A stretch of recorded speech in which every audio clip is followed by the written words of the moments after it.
Welcome to another Money Morning Routine. Back after a week of vacation. It was wonderful in Arizona. We ended up winning the championship for the baseball tournament that we went down to play. So that's really exciting. So I had a lot to do. So usually, I know yesterday was Monday and I'd get updated with my spending from over the weekend, but now it's Tuesday and I'm getting updated for the entire week. So a lot happening.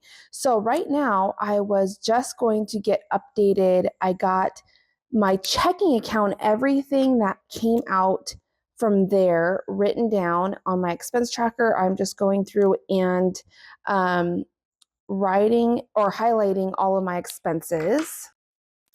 Okay, so that has been completely done. Now let's move over to my cash expense tracker. I forgot to actually write down some spending before I left.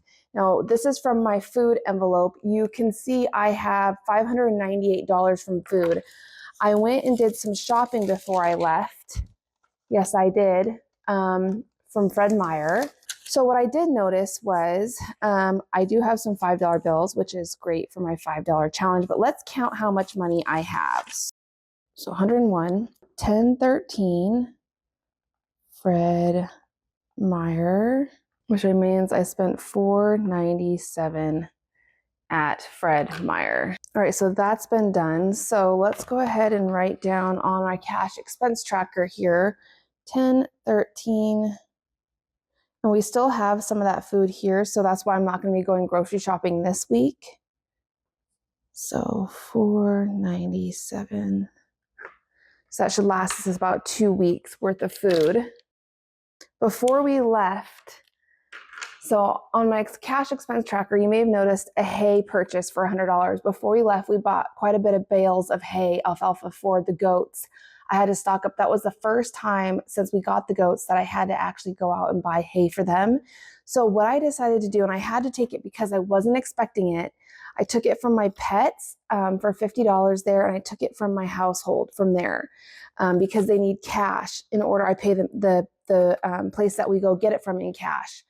So that was $100, but here's what I did to remind myself and planning going forward with that. If we go into my November, you can see I already made the correction on my budget. $100 every month in cash for hay is what I want to set aside.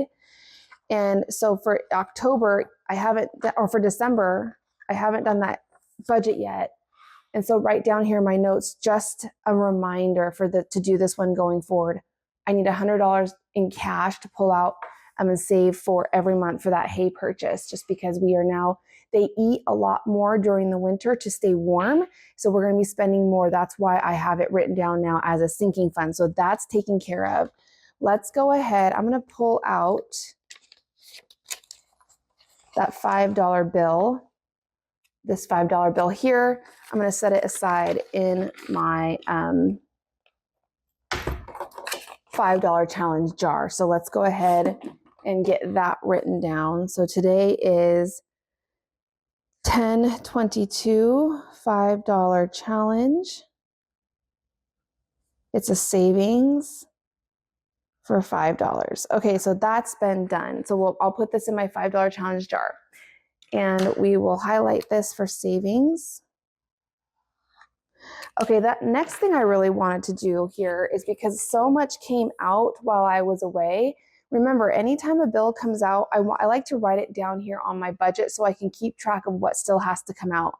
So the $100 came out for my TOD brokerage account. HPO Max came out at $18.36. Peloton came out at $47.56. Joint account came out for $700. Avista came out for $693. Home security did come out for $61.67. Netflix came out for $25.04. Okay, by doing this, you can see now, quick glance, I can tell you life insurance, YouTube TV. Oh, and Chewy also came out. Chewy came out for $194.51. So really, the only bills I'm waiting for are my life insurance and YouTube TV, and I'm done. And I still have $1,235 in my account, so I know my checking account cushion is good. So that is another thing that I wanted to do. Now, I have not, since last night, we traveled back last night, I still have to go through, I like to organize out how much I spent on my vacation while I was gone. I do organize it into categories. I like to write down that note. But as I explained before, I only do one line item for my spending. So this includes me going on, looking at my credit card online and taking that spending, organizing it into categories and figuring out how much total we spent on that vacation. And then tomorrow you'll see once all those transactions are cleared and they're not pending, I'll make a payment to my credit card for the amount to pay that full spending off for that vacation because I have the savings for it in my vacation sinking fund. So that is my Monday morning routine.